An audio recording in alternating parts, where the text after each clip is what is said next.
আমার মা গ্রামের সহজ সরল ও কর্তব্যপরায়ণ একজন মহিলা। ছোটবেলা থেকেই তিনি এমন। বিয়ের পর থেকে একা হাতেই সংসার সামলে যাচ্ছেন। আমার ঠাকুমা, বাবার মা, খুব প্রিয় ছিলেন আমার মা। মায়ের যখন 18 বছর বয়স, তখনই বাবার সাথে বিয়ে হয়ে যায়। ছোট ছিলেন বলে আমার ঠাকুমা মাকে নিজের মেয়ের মতোই দেখতেন। আমার বাবা শহরে কাজ করেন। 2-3 মাসে একবার বাড়িতে আসেন, কয়েকদিন থেকে আবার চলে যান। আমার মা খেতে খুব ভালোবাসেন। মূলত ফল জাতীয় খাবার তার খুবই প্রিয়। তার কোনো খারাপ নেশা নেই, শুধু পান খান এই যা। মায়ের ভালো ব্যবহার আর সরল মনের জন্য পাড়ার সবাই মাকে খুব ভালোবাসত ও সম্মান করত। বিকেলে কাজ শেষে মা আর অন্য প্রতিবেশী কিছু মহিলা গল্প করতেন।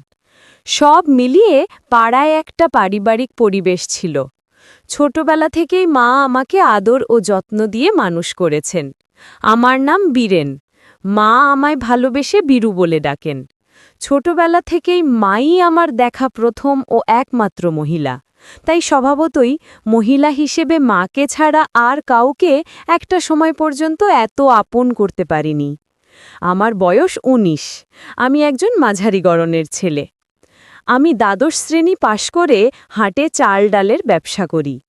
আমার মা খুব খোলামেলা স্বভাবের মানুষ, তাই আমি সব কথাই মাকে বলি। আমার মা আমার কল্পনার অপ্সরা দেবী। বয়সের সাথে সাথে আমার শরীরে হরমোনের পরিবর্তনের সাথে মাকে আমি নতুনভাবে দেখতে থাকি। কিন্তু সব কিছুর সূত্রপাত এক দুপুরে। এক গরমকালে আমি দুপুরে খাওয়া দাওয়ার পর খাটে শুয়ে আছি। মা সব বাসন মেজে ধোয়ার কাজ করে ঘরে এসে পাখার তলায় বসলেন। মাকে দেখে ক্লান্ত মনে হলো। মাকে জিজ্ঞাসা করে জানলাম সেদিন সকাল থেকে খাটাখাটনিটা বেশিই পড়েছিল। তারপর মা শুতে গিয়ে বললেন, "কিরে বীরু, আজ এভাবে আড়াআড়িভাবে কেন শুয়েছিস?" আমি বললাম, "কেন? তুমি সোজাসুজি শুয়ে পড়ো, যেরকম প্রত্যেকদিন শো।" মা বললেন, "তাহলে আমার পা তো তোর গায়ে লেগে যাবে বাবা। তাতে কি হয়েছে? তুমি শুয়ে পড়ো, আমার এখন উঠতে ইচ্ছা করছে না।" আমি বললাম। এরপর মা শাড়ির আঁচলটা নিয়ে ঘাম মুছলেন। তারপর শুয়ে পড়লেন। সারা দিনের কাজ করে মা অনেক ক্লান্ত ছিলেন। আমি খানিক বাদে মায়ের পা মালিশ করতে লাগলাম। মা প্রথমে খানিকটা অস্বস্তি বোধ করলেও সারাদিনের ক্লান্তির ফলে পায়ে আরাম পেয়ে আর কিছু বললেন না। এভাবেই পায়ের মালিশটা ক্রমে আমাদের দিনলিপির অংশ হয়ে উঠল। সময়ের সাথে মাকে দেখার দৃষ্টিভঙ্গি আমার আরও বদলে গেল। সাধারণত বাড়ির কোনো কাজ করার সময়, যেমন বাসন মাজা বা কাপড় কাচার সময়, শাড়িটা যাতে জলে ভিজে না যায় তাই গুটিয়ে কোমরে আটকে রাখতেন। এতে কাজ করতে বেশ সুবিধা হয় মায়ের। তার তলটলে নিষ্পাপ মুখটা যেন কোনো মায়াজালে আমার মনে তীব্র আলোড়ন ফেলত। একদিন এভাবেই দুপুরবেলা মায়ের পা মালিশ করে দিচ্ছি আর মা শুয়ে আছেন। এমন সময় পাশে তাকিয়ে দেখি অত্যাধিক গরমে কাপড় কিছুটা অগোছালো হয়ে আছে। মায়ের সেসবের দিকে কোনো খেয়াল নেই, কেননা মা ঘুমিয়ে পড়েছেন। ভাবলাম এই সময় একটা কাজ করলে ভালো হবে। মা যাতে টের না পান এমনভাবে কাজ করতে থাকলাম। বন্ধুরা, ইউটিউবের কড়া নিয়মের কারণে এসব ঘটনা সরাসরি বলা যাচ্ছে না। তোমরা কমেন্টে দেওয়া লিংক থেকে আমার ওয়েবসাইট ভিজিট করো। সেখানে একদম মনের মতো গল্প দেওয়া আছে, যেগুলো ইউটিউবে পাওয়া যায় না। কিছুক্ষণ কাজ করে জানালা দিয়ে দেখলাম বিকেলের নরম আলো পুষ্করিণীর জলকে আচ্ছাদিত করছে। আমি বিছানা থেকেই উঠতে যাব, এমন সময় মায়েরও ঘুম ভেঙে গেল। মা আমায় বললেন আলোটা জ্বালাতে। একটু আগে কাজ করতে গিয়ে ক্লান্ত হয়ে পড়েছি, তাছাড়া জামাকাপড়ও একটু অগোছালো হয়ে আছে। আমি আলো জ্বালাতে একটু দ্বিধাবোধ করছিলাম, তাই মাকে বললাম, "আমি স্নান করতে যাচ্ছি, গরম লাগছে, তুমি জ্বালিয়ে নাও" বলে কলতলার দিকে গেলাম। আর এদিকে মা সন্ধে প্রদীপ জেলে চাতালে এসে বসলেন। আমি কলতলায় বসে দুপুরের মুহূর্তগুলির স্মৃতিচারণ করছিলাম। মায়ের উপস্থিতি বুঝে কলতলার দরজা থেকে উকি মেরে বললাম, "মা, গামছাটা একটু দাও না, তাড়াহুড়োতে গামছা আনতে ভুলে গেছি।" মা এসে গামছা দিয়ে গেলেন। স্নান সেরে আমি ঘরে ফিরে গেলাম। বেশ কয়েকদিন কেটে গেছে। দোকানের চাপে আমিও এসব থেকে বেশ কিছুদিন দূরেই ছিলাম, কিন্তু বাড়ি ফিরে যখনই মাকে দেখতাম তখনই আমার সেই দিনের কাজের কথা মনে পড়ে যেত আর অদ্ভুত অনুভূতি হতো। মনে মনে ভাবলাম যেভাবেই হোক আবার কিছু একটা করে দেখাতে হবে। একদিন কাজ থেকে ফিরে পুকুরে স্নান করতে গেছি। সাঁতার কেটে উঠে যাব এমন সময় পুকুরের ধারে সিমেন্টের স্ল্যাবের একটা ভাঙা কোনায় পাটা লেগে যাওয়ায় একটু ব্যথা পাই আর আমি জলে পড়ে গেলাম। কোনো মতে উঠে দেখি আঘাতে একটা লাল ক্ষতের দাগ হয়েছে। আঙুল দিয়ে ক্ষতস্থানের ওপর একটু বোলাতেই ব্যথা করে উঠল, কিন্তু তেমন গুরুতর কিছুই নয়।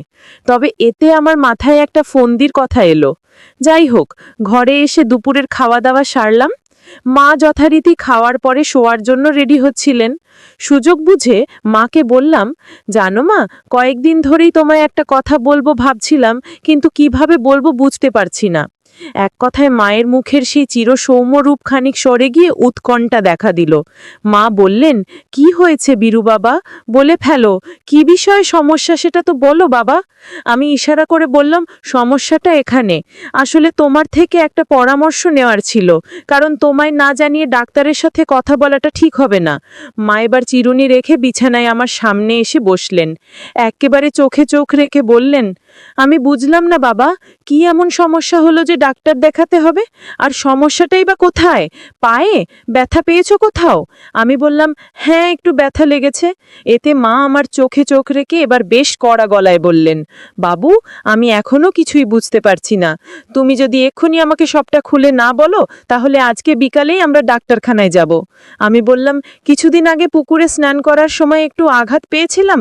প্রথমে তেমন একটা কিছু মনে হয়নি, কিন্তু ব্যথাটা এখন একটু বেড়ে গেছে। মা বললেন, দেখাও আমায়। আমি আমতা আমতা করে কিছু একটা বলতে গেলাম। মা ধমক দিয়ে বললেন, বীরু, আমায় দেখতে দাও। আমি সেই ক্ষত চিহ্নটা দেখালাম, যেটা তখনও বেশ লাল হয়ে আছে। মা একটা মলম আনতে ঘরে গেল। খানিক বাদে ফিরে এসে মলমটা আঙুলে করে নিয়ে আমার ক্ষতস্থানের ওপর বুলিয়ে দিতে লাগলো। মলমটা বেশ ঠান্ডা রকমের। মা মলম দিচ্ছিল আর আমি তাকে দেখছিলাম। অনেক যত্নের সাথে সেবা করছিলেন আমায়। আমার বেশ ভালোই লাগছিল।